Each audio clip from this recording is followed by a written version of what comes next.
На конвенцијата за избор на кандидат за председател на државата може да се пријави секој граѓанин. Значи нема услов да сте член на ВМРО-ДПМН и нормално и колешката Силјановска може да се пријави на конвенцијата, но да се пријави на конвенцијата, а не да биде промовирана веќе за кандидат. Значи тужбата е поднесувам јас како Оливер Андонов, член на ВМРО-ДПМН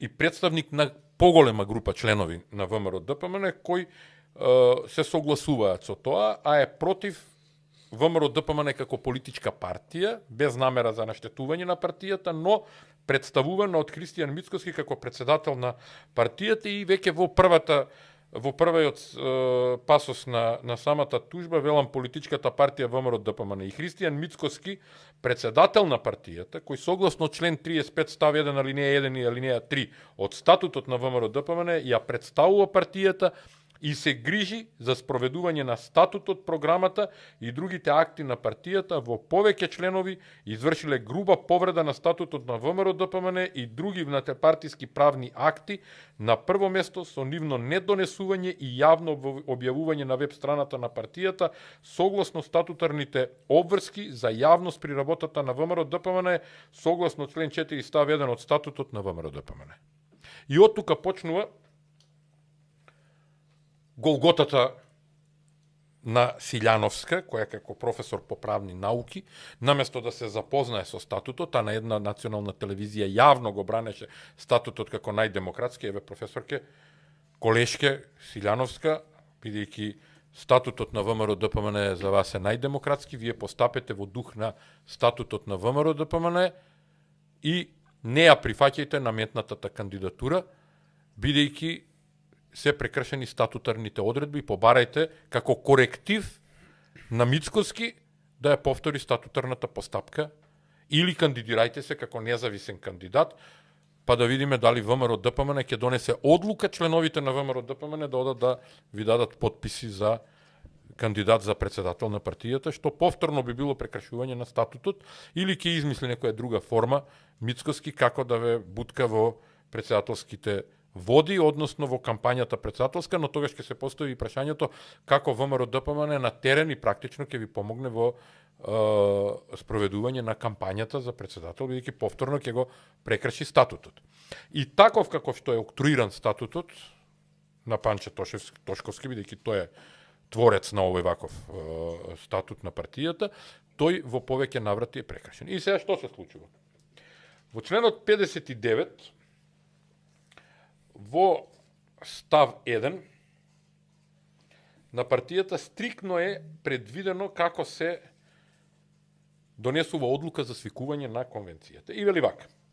Одлука за свикување на конвенција за избор на кандидат за председател на државата во понатамошниот текст конвенцијата донесува Централниот комитет најдоцна 1 месец пред почеток на работата на конвенцијата со мнозинство гласови од вкупниот број членови на Централниот комитет.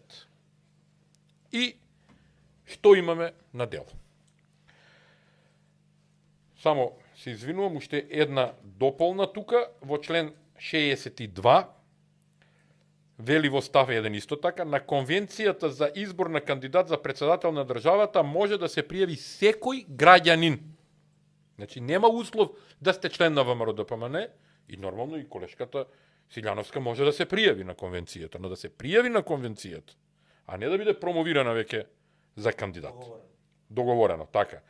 Кој ги исполнува законските услови, и тука веројатно господинот Тошковски заборавил дека 2019 година е укинат законот за председател на Републиката и се е изрегулирано што се однесува до председателските, до условите за кандидирање за председател на Републиката и обврските на председателот се уставни обврски, од членовите 80 до 87 е се решено во уставот на Републиката и требало тука да стои исполнува уставните услови, а не законските, и кој се пријавил на огласот за избор објавен од партијата. И никакви други обврски нема никој. Значи партијата била должна да објави оглас за избор. Не условен, нема услови. Да каже под одредени услови согласно деловникот на или правилникот за работа и тако ната. Таква конвенција. Значи прави конвенција во која вика секој може граѓанин да се пријави само да исполнува уставни обврски кои се, а таму се знае 40 години, најмалку 15 години живење во Македонија, во последните 15 години непрекинато да не е осудуван и нели, сега да не го бараме во уставот точно член 80 што предвидува. И да се пријави на огласот. И сега, значи, тоа значи дека партијата е должна по распишување на свикување на конвенцијата, односно донесување одлука на Централниот комитет, е должна да распише оглас. А оглас вообичајно се распишува во два весника, нели?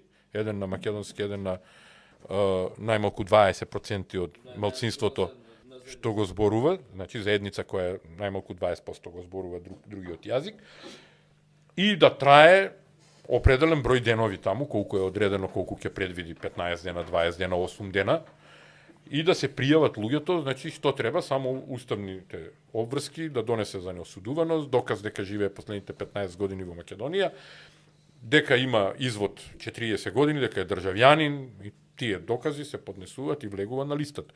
Дали некој ќе предвиди конвенцијата претходно да изврши преглед, па да верификува мандати претходно, па да организира едно, друго, трето, па да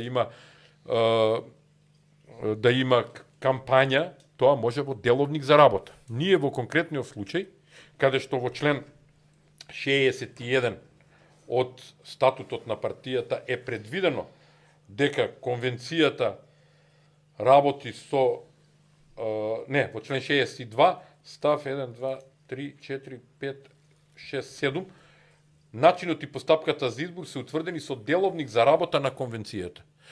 Согласно член 4 од статутот на партијата, став 1, партијата работи јавно, тоа е регулирано, работата на партијата и незините органи и тела, а орган, односно тело на партијата е конвенцијата, нели, времено, ама е тело, е јавна и транспарентна во духот на внатрешпартиската демократија, која ја нема очигледно. Тој дух е изгубен некаде, исчезнал духот.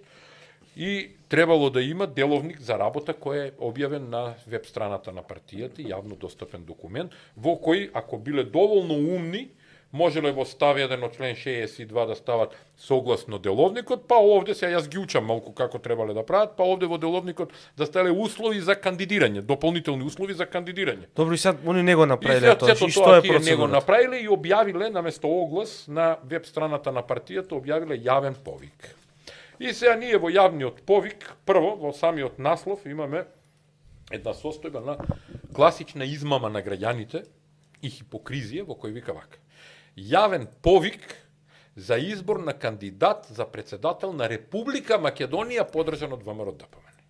И еве сега, Милош, тоа што вие цело време го зборувате, во статутот нема никаде Македонија, а во јавниот повик се повикуваат, и тука нема да навлегувам повеќе во мотивите зошто некој тоа така го прави, а јас ви кажувам дека се работи за класична хипокризија на луѓето кои тоа го прават. Понатаму се повикуваат на членовите 38, 40, 41 и 42 од статутот на ВМРО ДПМН, кои немаат никаква врска, еве може да ги видиме овде, со конвенцијата немаат ништо допирно, и многу интересно е што за распишување на огласот, односно јавниот повик, како што тие го нарекуваат, се повикуваат на заклучоците донесени на седницата на извршниот комитет. Извршниот комитет на 5.12.2023 година. Извршниот комитет нема никакви, ама буквално никакви надлежности по прашање на конвенцијата и нејзино свикување. Добро, професоре, се од ова што го слушнав, еве, да можат гледачите подобро да не разберат. Ова е од ова што го кажавте, значи кандидирањето, односно номинирањето како единствен кандидат на Силјановска е спротивно на статутот на партијата. Има уште елементи. Дали го имаат прекршено со ова, дали имаат со ова прекршено некаков закон на државата, некакво правило кое што би значило дека Силјановска нема да може да биде кандидат на ВМРО ДПМН. Точно, и тоа се поставува прашање дали утре, хипотетички, кога би била председател на државата, нема да го прекрши уставот на државата, нели? Да. Но Која е постапката понатаму? Се треба судот, јас не сакам да вршам притисок врз судот, па да го прозивам, судот треба да се произнесе по ова и да определи времена мерка. Денеска има уште една тужба која уште еден поддржувач на фракцијата ја поднесе со конкретно барање за времена мерка. Тоа значи дека судот по законот за управна постапка треба во рок од 3 дена да ги повика засегнатите страни и да ја определи овој времената мерка, а потоа има некои други рокови по кои треба да постапи за да биде тужбата до крај разгледана. Што би било таа времената мерка би била би на прво место да се врати состојбата од на почетна позиција и да се спроведе процесот согласно статутарните одредби. Тоа би значило дека ВМРО ДПМН, односно Христијан Мицкоски, како нејзин представник, ќе добие судска наредба со која треба да го спроведе тоа во дело. Од тука натаму останува на него да го спроведе тоа на дело, односно да испочитува судската одлука или да не почитува судска одлука. Доколку не почитува судска одлука, има процедура за поднесување кривична пријава за непочитување на судска одлука, каде што има и казна затвор.